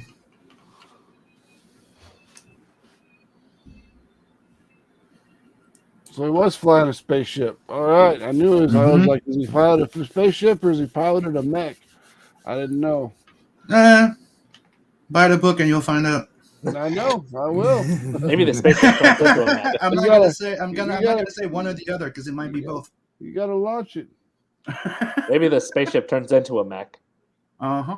like a Power Ranger Zord. I did wink at it before, so let's just say I will not confirm nor deny, but buy the book. Well, this is where I'm at. I'm finishing that panel right here, Cool. where he's going full Megatron. He sees that nice little cannon. There's like, Then you notice that he remote controls the ship. He goes, let's try this. Oh yeah. And then he comes out. You see the ship that he's piloting going after other ships, and he's just boom. And then you'll be to that page. Nice. Yeah. And that's what I was showing. Thank you, that's sir. Thank you. Appreciate it. Here. So Max needs your support, your money, all of it. I do. I need support. I mean, it's a fun story. You're gonna enjoy yourself reading it. I mean,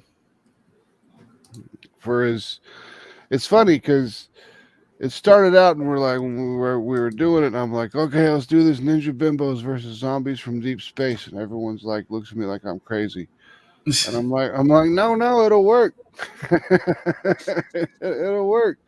We'll do this super tongue-in-cheek, zombie thing with these ninja chicks. It'll be awesome. Oh, I'm sure it's gonna be funny. It's totally doable. There's a movie that I watched called the Boy Scout, the Zombie Boy Scouts or something like that.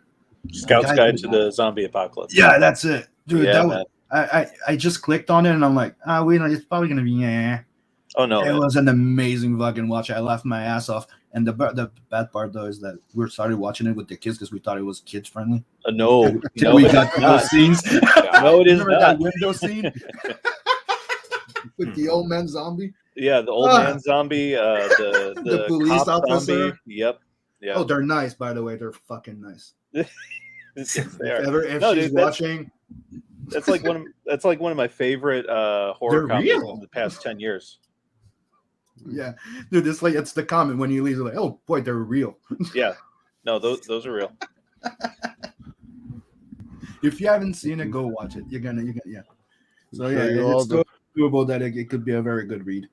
All the Ninja Bimbos. This is Aijin, the instructor, the one who teaches the strippers how to become ninjas.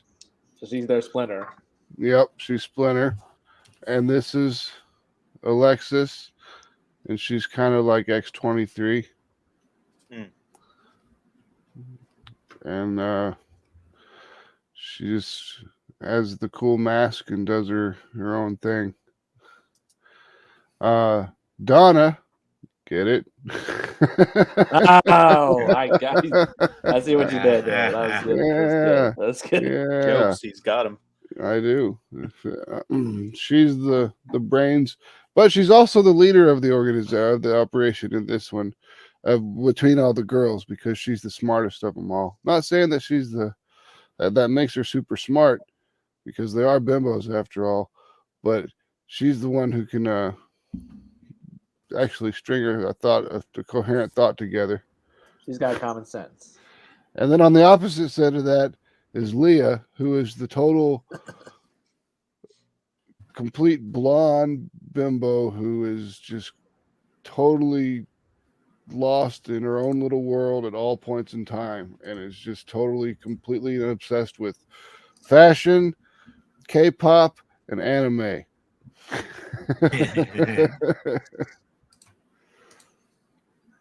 Let's see. Then next we have Micah,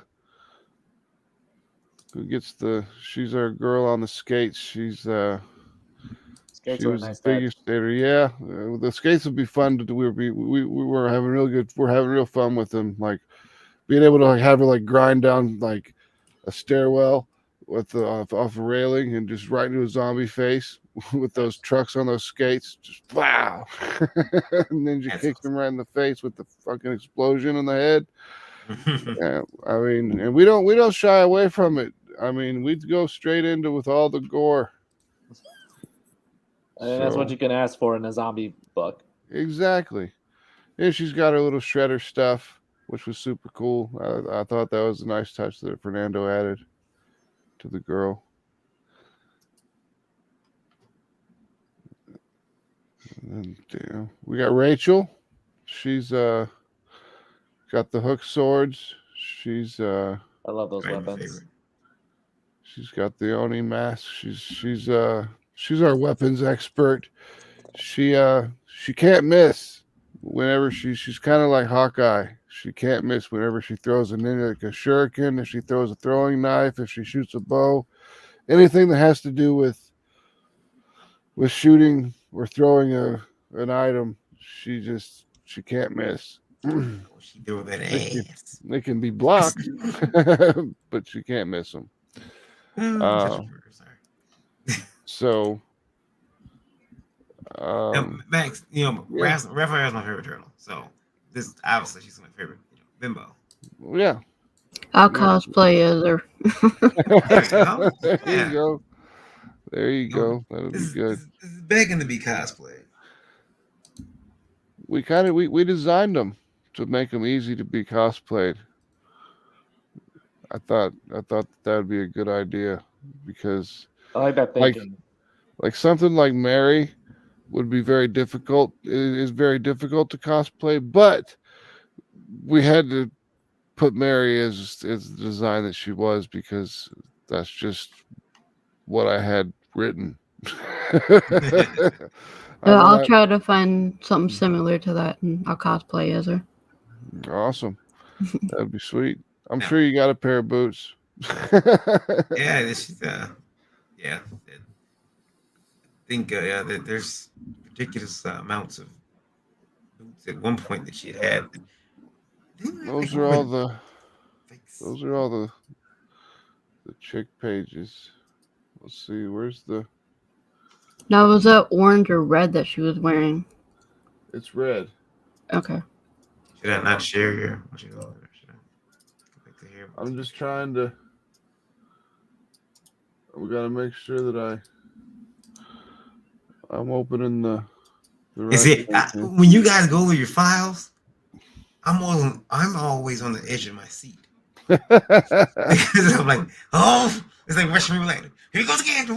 The next one's gonna be so bad. The next one's gonna be so We bad. all got porn on our computers. And you're just waiting, and it never happens. It's like It's like the image that comes on a slideshow you don't want people to see. Right. you want to share this one? Okay, here we go. Yeah, this is I'm gonna show the first two pages. Let me zoom in a little bit for people to see it because it really deserves to be appreciated. Those colors on this is done really, really well. Adam, Those look great. Oh yeah, this Ramos. is grade A, awesome.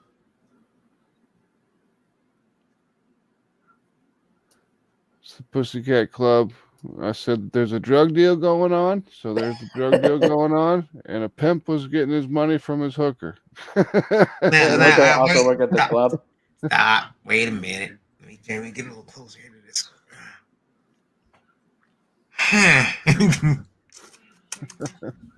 Let me see here. So you told your artist to draw, and that's who you decide to draw, huh? I see. Yep. Look who's doing the drug dealing. The pimping. The Owen.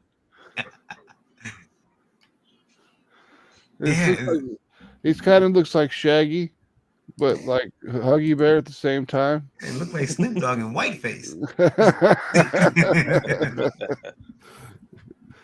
Those colors are amazing. Yeah, They really are. And then I had to make sure that this one was censored version because it's got all the girls performing in there at the club before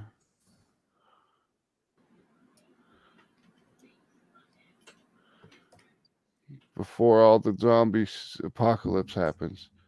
Then after this, there's some pages of the newscast that talks about the meteorites coming down and that NASA doesn't expect it to be a big deal, blah blah blah blah blah.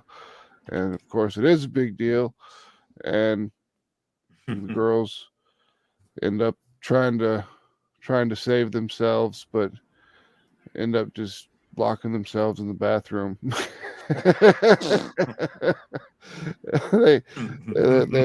They're smart enough to like get towels wet and put them under the door. That's how I used to hide smoking weed when I was in college.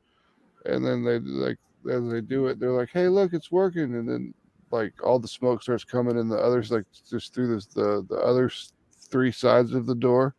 And they're like, "Oh shit, didn't even think of that."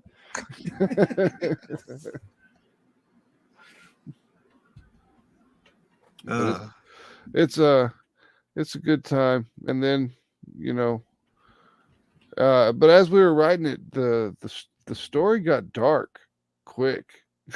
Really? Yeah, I mean, it's still there's jokes and everything, but when you're dealing with zombies in the zombie apocalypse, and you're doing kind of like a gore book, you kind of have to keep it dark a little bit.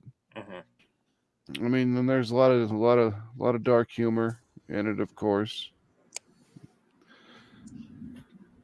like Leah, because she's completely like we make character sheets for each of our characters, and like when we did the character sheet for Leah, Johnny put her intelligence was listed as rock. I was gonna ask you with the strippers, but in the world, they didn't still have to tip out before they left, or No, there was there's one part I wish I could show it, but there's like a bunch of nudity at the very beginning of the book because they're in the strip club.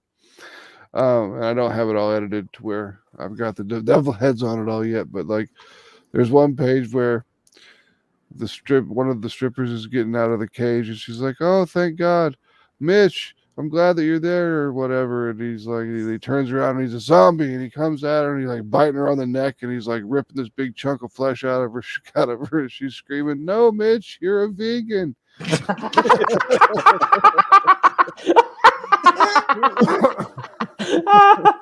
That is a good joke. I like that. That's a good dark joke. I like that, folks, you can sign up and you can get that book by signing up for the launch of Ninja Bimbos. Happen in March.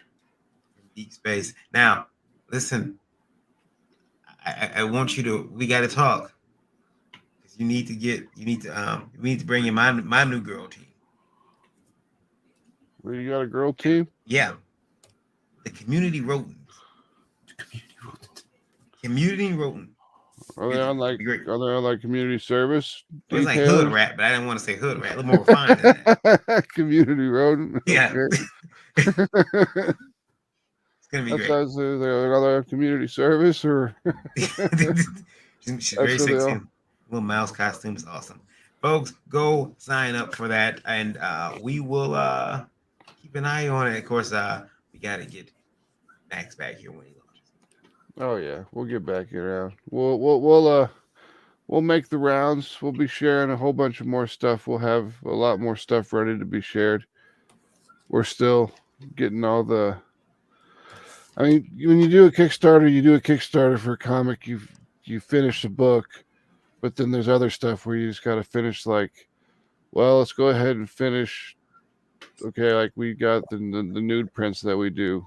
We're like, let's just go ahead and finish all 4 of those, so we can just get them done, and that way it's not like, oh shit, we're at $3,000 and we're 2 prints behind. We gotta, I don't like that. That happened with the first Mary campaign, and I didn't like it, so I decided just to take an extra month. Make sure we've got everything that we're possibly need ready to go, and then launch it and go smooth. And Human Hunters was the smoothest campaign that we've run so far. If I wouldn't have been exposed to COVID by my son, because my son got exposed to COVID by his friend who came over to the house the other day.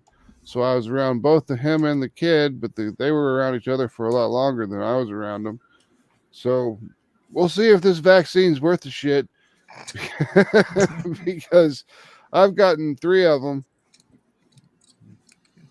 It's not like it's weird because I laughed when he said exposed to the COVID, and it's because ever since Max found out, he's like he's been highly agitated, and I keep imagining that's how he says it each time he's in the house. Yeah, I would go outside and get the paper, but I can't. I know I'm stuck in the house. I can't leave. I mean, technically, I called the health department, and I was like, "So what's going on with what? I've been exposed to COVID. This kid's got it. He tested positive for it. He was in my house. What do I do?"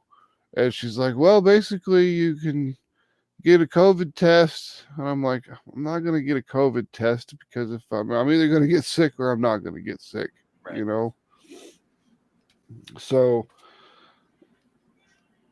But she was like, well, but if you're not showing symptoms, you just got to mask up and go out and do your regular things for the next 5 days. But if you are showing symptoms, you have to stay home for 10 days. In the first 5 days, you don't have to, you just got to stay in isolation. And then the next 5 days, you have to like wear a mask, everything, like wherever you go. So, I mean, just those directives themselves seem kind of loose for, I mean, it's not like they're doing that much about the COVID stuff around here, because I don't think that we've had like huge numbers of people that I personally know that have gotten this Omicron variant, and it's been like a terrible flu for them for a couple days, and then they're just kind of messed up for a couple weeks in their stomach. And they've all been vaccinated though, so I don't know how it would affect an unvaccinated person. But they've all been vaccinated. But the fact that they've been vaccinated and still got sick kind of makes me feel suspect about the vaccine. Oh, you'll know in a couple days, sir. I know. That's what I was waiting for. I'm just waiting to either start coughing or something. Because every time I get sick and it starts with a cough, I can taste it in the back of my throat. My phlegm tastes kind of sweet or something when I'm coughing it up. And I'm like, okay, I'm going to get sick. Sweet phlegm. Yep. It's from all the Coca-Cola. Probably. By the way, I'm just feeling like 1 minute of time extra here. There was a boycott of Pepsi the other night. I don't know if you guys see that. Couldn't drink Pepsi. So I did luckily have Coca-Cola in my house. So I drank that instead until I found out what the boycott was about. Then I promptly opened up a Pepsi again and started drinking it. He's like, I don't care. What protest? Yeah, people are boycotting Coke? No, they haven't. Well, they will be tomorrow. Okay. Yeah, by tomorrow. Yeah, there was a boycott Pepsi because they've sent money to different political parties. Oh. And so the people are like, oh, you can't, screw those guys. And I started thinking about how many Pepsi products I, consume. Gatorade, tons of actual Pepsi. Yeah. I can't drink Pepsi because it just it goes flat too fast. Mm-hmm. That's what it is for me. It's like Coca-Cola will stay carbonated longer, so I can like leave the can there for at least an hour and not have to worry about it going flat on me. I don't. So like all those, and remember back in the day when they had the taste tests. It's like, can you tell the difference between Coke and Pepsi? Yeah, the Pepsi yeah, challenge. motherfucker, I can tell the difference. Just let the can sit there 10 minutes. Exactly. Look, I don't even have to taste it. I just look at the thing and see which one still got the little fizz coming off the top. That's the Coca-Cola. I guess I drink so much pop. When I always knew that we drank too much pop when my mother started buying 3 liters, and it was like it would last like it was like, you know what? Maybe my mother's very small too, so I don't know where she puts the weight in. The thing was, I remember 3 liters. Yeah. Well, one day, and I'll never forget this horrible experience. She walked in the Dollar Tree, and they had 3 liters for $1. So, I mean, you would have thought she discovered gold. She bought all these fucking infinity flavors, green, yellow, all these colors, and and I had to drink that shit for a summer.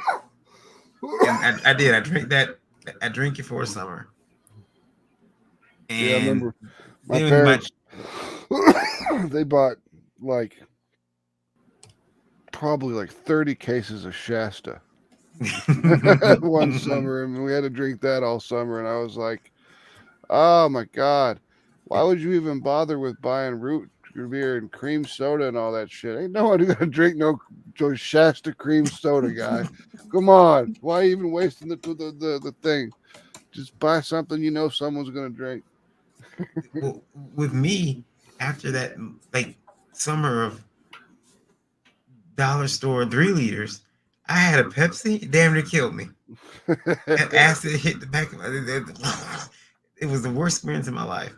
I drank it after that. My man said he got to take Pepsi shots. There you go. Pepsi shots if he goes. Folks, I'm gonna start with Sim. Unless Lola, Miss Lola, is there anything else that I missed, man? Okay, excellent. No, I think we got everything. Excellent. And you are having a geekgasm tomorrow night. Okay, so yeah, she is having a geekgasm tomorrow night. All right, so yeah, Lola will have her show. Anyway, we'll start with Sim. Sim, where can our listeners find you, sir? You can find me on YouTube, Twitter, and everything. Everything else called social media under Simon Sympathy or Sim Inkslayer. And you can find me on the Morning Roast on Sugar Chris channel on my YouTube channel doing the Inkslayer art show every Sunday at between 6:30 and 7. And sub to Tales from the Universe, and don't forget to sub, like, and share this channel. Yeah, Thank you, sir. Thank you. Max, was that sneeze there 24 hours ago? Yeah. Okay. And otherwise, we'll science experiment you. Yeah, you're coughing a little bit, man. Yeah. It'll be like Resident Evil scientist. I got a reason for it though. I got a vaporizer pen. Mm-hmm. So, and it's weird because like I smoke cigarettes, right? And I'll smoke. I can take the biggest drag off a cigarette and take it, just puff it right out. No problem. I take a puff off of this thing. It could be the littlest little tiny hit or the biggest fat hit. It's still gonna choke me. Yeah. So I might as well take a big rip. Shameful. Did what? No, did you want me to go ahead and just give my stuff too? Mm-hmm. You want to find atrocitypress.com. It's where you can get our shop, where you can create your profile and groups, have cool pictures that aren't restricted by anybody. There's no Mark Zuckerberg there. there's nobody really monitoring it because I'm too lazy to monitor it. So until someone starts complaining about something, it's going to stay up.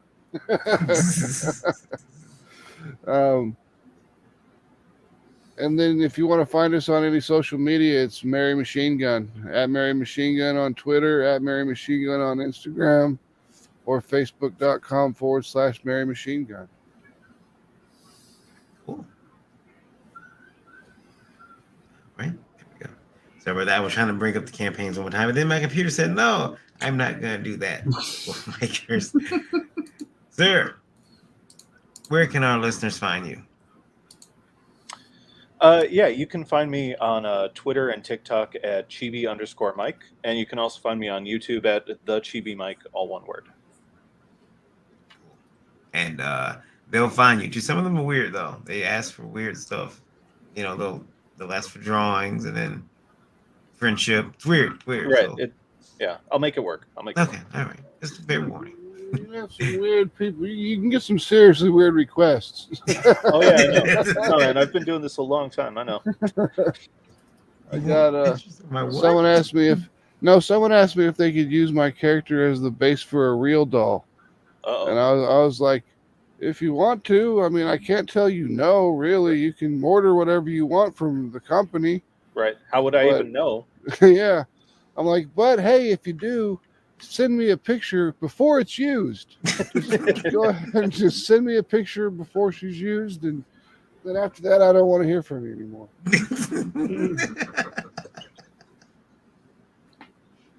You're bad news after that. Trying to find a nice gore fest shot. with no nudity.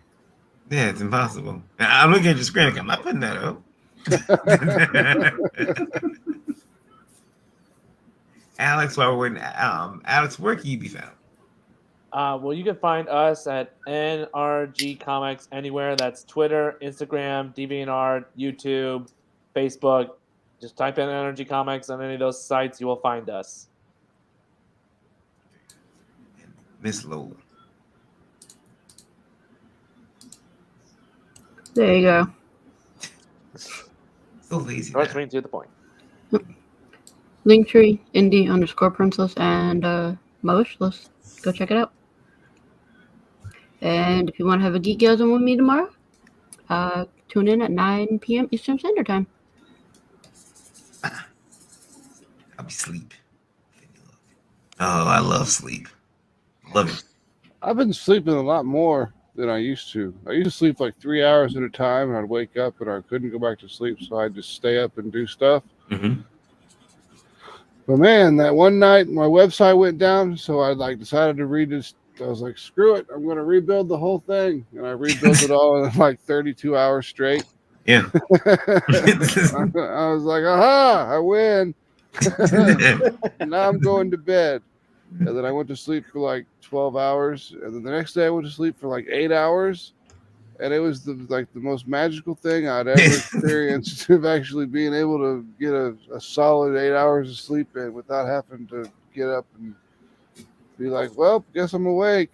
Might as well go downstairs and work. I do want to add something. Tomorrow there will be a special announcement on Geekgasm. So tune in. Super special. Super special and secret. Apparently, I don't know about it. I'm gonna find out. Bet that. Anyway, and listen, folks, if you want to send in your questions so we can make fun of them, we'll make fun of them. But we'll read them. You can do so at IndieVote Live at indievote.com. Include IndieVote Live in the subject, and please keep those emails to 90 words or less so I can put them on a little card that I didn't do this week. Put them there. I will. We'll get around to it. Also, listen to us live. Download IndieVote Radio from Google Play. Ask your Amazon wiretap to play it for you. Lola, when you play the murder music, because I was listening again and it was like college hip hop or something. I haven't set I'm making a special playlist for you. Okay. But I haven't done it yet. But there is death metal on there. I promise you. That was some of the first shit I put on there. Yeah, we have a lot of death metal on there. It's I tuned in one time and unfortunately I was not in a place that death metal will be enjoying. I was called into question. The hell you got that on for? Yeah, it was pretty. Things are tense. But you can also, if you have an iOS phone, you can download the TuneIn or Stream app and listen to IndieVote Radio there. And then IndieVote TV on Roku, it's free. It's our streaming network. A lot of independent movies, and I just uploaded some new stuff yesterday that should be ingested by I guess maybe Wednesday, Thursday. So we'll see. They normally go up there a lot quicker. Did you see that Best Bud movie got funded? I did. Yeah, I'm going to be talking to her. We were already in a talk about bringing it over to IndieVote. Yeah, that'd be sweet. Because she must have had a couple of angel investors coming at the end and just drop it all, because I was impressed. I was like, I don't think she's gonna make it. And then it just bam all at once, and I was like, awesome. Yeah, I've been in talks with her back and forth. Very cool. Folks, we will be back here Thursday morning at 9 a.m. for the IndieVote Breakfast Buzz. We'll be back and we'll talk more comics. We'll look at more campaigns. It's going to be awesome. Also, if you are looking for Gemini mailers, then you should be. Make sure you use Volt10, our discount code. That's Volt10, VOLT10. Save 10% on your Gemini mailers, because if you send comics without them, I'm going to pick on you on the air. Like this. This voice, too. Hey, Brian. Oh, it's the IndieVote merch store. More merch coming soon. Go to indievote.storeenvy.com and check out A lot of new shirts that have been added. You can also go to indievolt.com and click Volt Shop. But Oh yeah, speaking of shirts, I got to get with you, Rolla, so I can get your shirt size and stuff for the Mary Machine Gun tank top. Yeah, just message me. Send it out to you. Yep, send it out to you. yes, take the circumference of her sweater yams. Anyway, It only goes up to 2x. That's as high as it goes. Well, that's what I wear Okay. because I need a 2X for right here. I know. That's what I figured. The rest of it's like kind of baggy on me, but That's I what need I a figured. 2X up there. it's horrible. And I don't get free shirts, and I have boobies. I just got mine at McDonald's. Anyway, They're hairy. yeah, exactly. Guys, have a great night. We'll see you back here. Until then, take care of this industry. Or at least try to leave it better place than you found it. Whatever. You're not Randy. You're not Randy. That's my quote. Oh, is it? Yeah, that's mine. Oh, okay. Randy says it better. Yeah, he does it better. Yeah. I'll grow into it eventually. I'll stumble my way through it till it's great. You guys have a great night, great week. See you soon. Later. Yeah.